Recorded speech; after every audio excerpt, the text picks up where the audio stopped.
keempat akan mencoba menjelaskan tentang Trojan Horse. Sebelumnya perkenalkan dulu dari kelompok kami. Saya menjadi di awal adalah Saya Muhammad Razali Sadia. Saya Fajar Dwi Sustio Putra. Saya Reno Armando. Nah, jadi di video kali ini kita akan membahas Trojan Horse. Apa itu Trojan Horse? Makanya nonton terus ya video kami.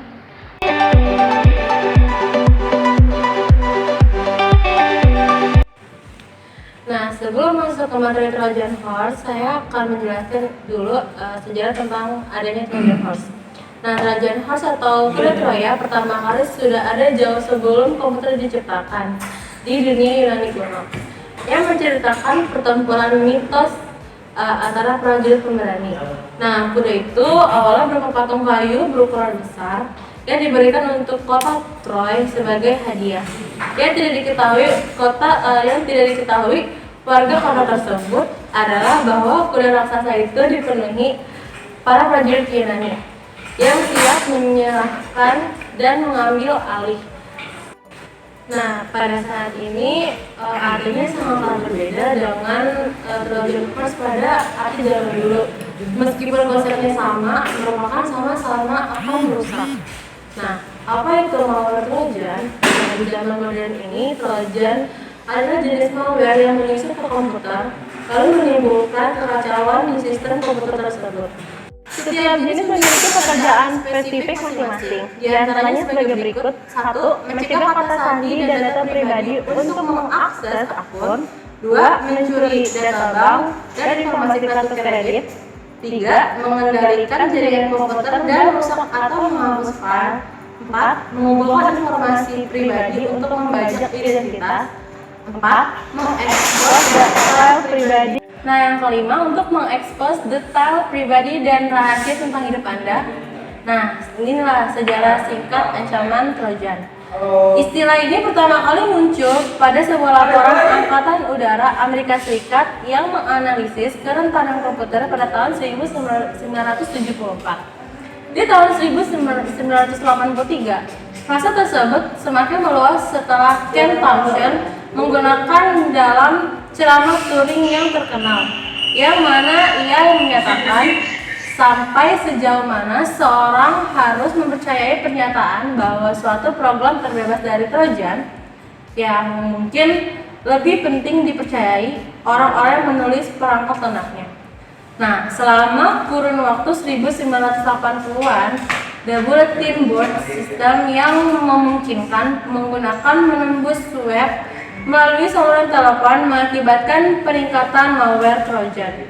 Ketika komputer sudah dibekali kemampuan untuk mengunggah, mengunduh, dan berbagi file add-on berbahaya disisipkan ke sistem operasi. Hari ini, terdapat ribuan versi malware.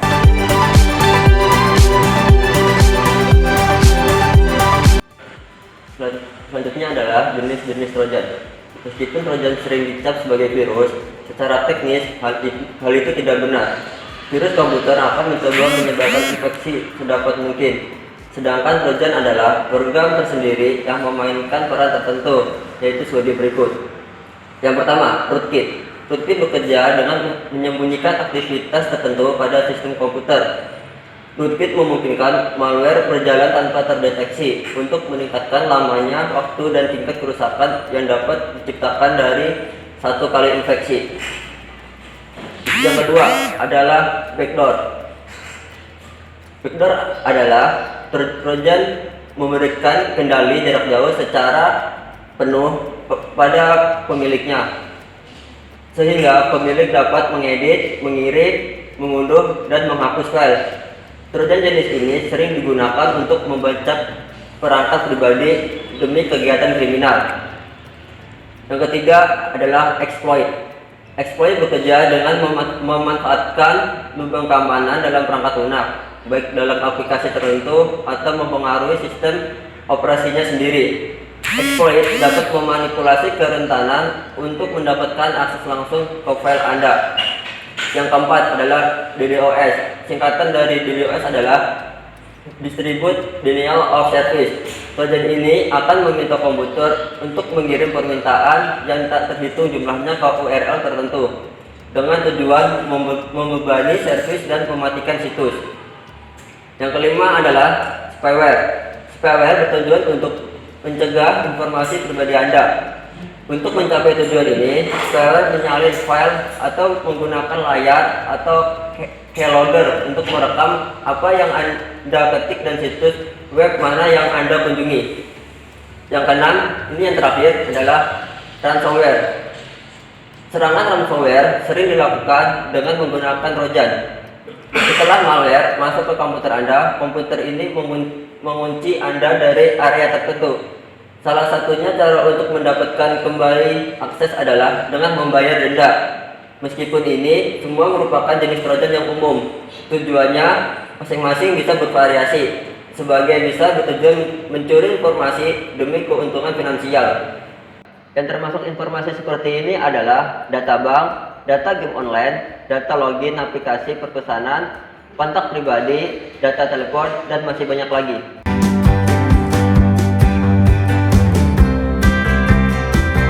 Nah, selanjutnya itu adalah cara mendeteksi dan menghindari trojan.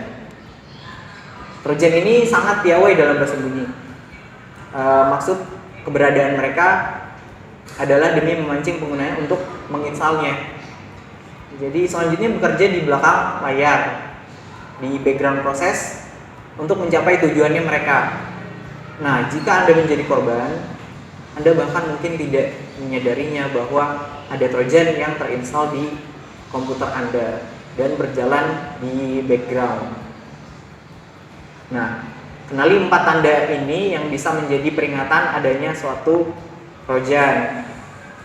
Nah, yang pertama adalah perilaku yang tidak dapat dijelaskan.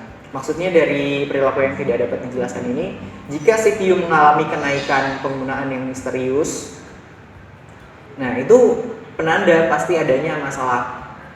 Jika komputer Anda prosesnya meningkat tanpa alasan, kemungkinan trojan penyebabnya. Caranya, gunakan pemantau aktivitas untuk memeriksa apa yang menguras CPU. Itu bisa menggunakan task manager dan akhiri tindakan jika masalah sudah ditemukan. Anda dapat juga mencari informasi tentang proses yang tidak Anda kenali untuk menentukan apakah proses itu berbahaya atau tidak. Yang kedua adalah kegagalan sistem. Nih, jika sistem Anda tiba-tiba melambat secara signifikan atau mengalami crash dan crashnya itu secara teratur, maka itu pertanda adanya masalah. Gunakan software dengan kualitas tinggi yang berbayar biasanya. Nah, untuk mencari tahu masalahnya itu apa. Yang ketiga itu bertambahnya spam. Spam itu termasuk pop-up, lalu iklan yang suka muncul tiba-tiba, dan bertambahnya jumlah spam di komputer dapat menunjukkan adanya trojan adware. Jenis malware ini membagi-bagikan iklan yang terinfeksi untuk menyebarkan virusnya lebih lanjut, lebih luas lagi. Nah, jenis ini kalau misalkan Anda melihat muncul pop-up, jangan diklik. Apapun yang tampaknya mencurigakan itu jangan diklik. Karena itu dapat memposisikan komputer Anda dalam bahaya. Dan yang keempat ini adalah program yang tidak teridentifikasi.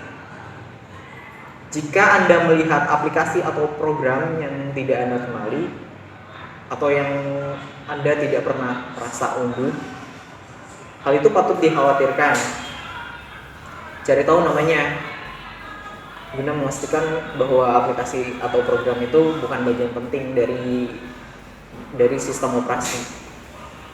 Nah, kalau misalkan kita sudah pastikan bahwa sistem itu bukan bagian dari sistem operasi, hapus aja, hapus, karena dikhawatirkan itu merupakan trojan. Jadi kesimpulannya, saat dunia online menjadi semakin ramping, Begitu pula dengan Trojan. Tidak ada jaminan Anda akan mampu mendeteksi masalah semua antivirus. Mungkin ada kelemahannya. Jadi penting juga untuk mengetahui cara menghindari terjangkit Trojan ini sejak awal.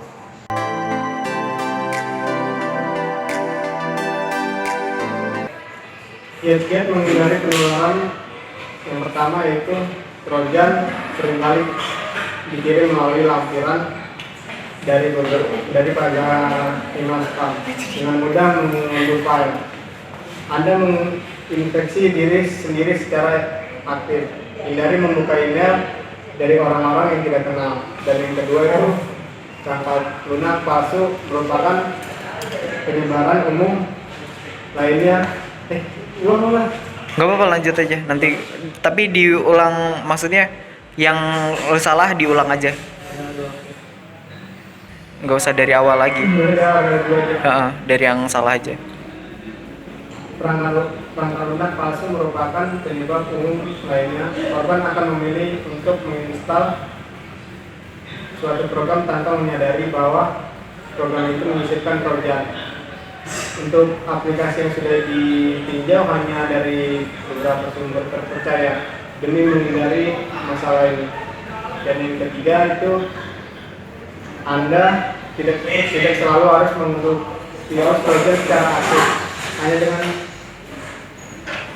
Hanya dengan mengunjungi situs web yang terinfeksi tidak cukup untuk mengatur infeksi. Untuk mengurangi risiko, hindari klik iklan spanduk atau mengunjungi situs web sembarangan. Dan yang keempat itu ada freeware, merupakan perangkat lunak tanpa daya unduh yang dapat memecahkan masalah nyata yang dihadapi oleh pengguna. Walaupun freeware itu nyaman, Trojan kerap digunting oleh program seperti ini. Periksa ulasan dari belakang program gratis sebelum mengunduhnya.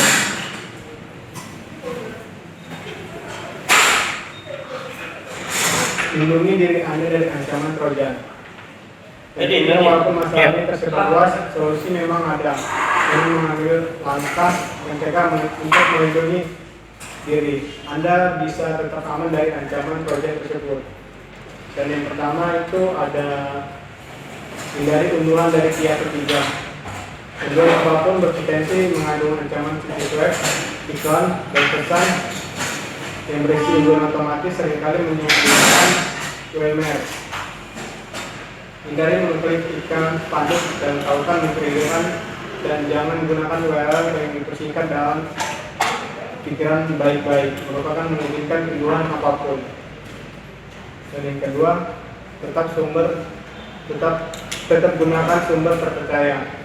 Apakah itu situs web korespondensi atau perangkat lunak, merek terpercaya selalu menjadi opsi terbaik.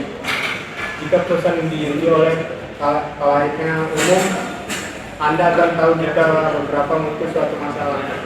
Yang baik adalah belajar di internet. Dan yang ketiga itu ada gunakan firewall. Firewall menyaring data dari internet yang masuk ke perangkat Anda. Meskipun mayoritas sistem dioperasi sudah dilengkapi dengan firewall perangkat lunak bawaan, ada baiknya jika untuk menggunakan versi firewall perangkat keras untuk melindungi program akhir. Dan yang keempat, misal antivirus berkualitas tinggi. Perangkat lunak atau antivirus dan anti-malware adalah ini pertanyaan pertama Anda untuk memiliki yang terbaik. Program ini dapat menjadi perangkat Anda untuk mendeteksi masalah dan mengingatkan Anda jika muncul masalah. Trojan adalah bentuk malware yang rumit, jadi dibutuhkan lebih dari sekedar manusia untuk mengenalinya. Dengan menggunakan perangkat lunak aman seperti antivirus dan firewall, Anda akan diperkuat dengan lapisan beberapa pelindung ekstra. Antivirus terbaik untuk Trojan yaitu tidak semua perangkat lunak antivirus memiliki kemampuan untuk mendeteksi Trojan. Nyatanya banyak opsi gratis atau biaya rendah yang justru merupakan UMR yang menyamar. Dengan pertimbangan ini penting untuk memilih solusi terbaik dan tepat menjamin sebuah keamanan pangkat Anda. Like a bird on a tree. Dengar kan apa itu sudah. Terima kasih udah nonton. See you.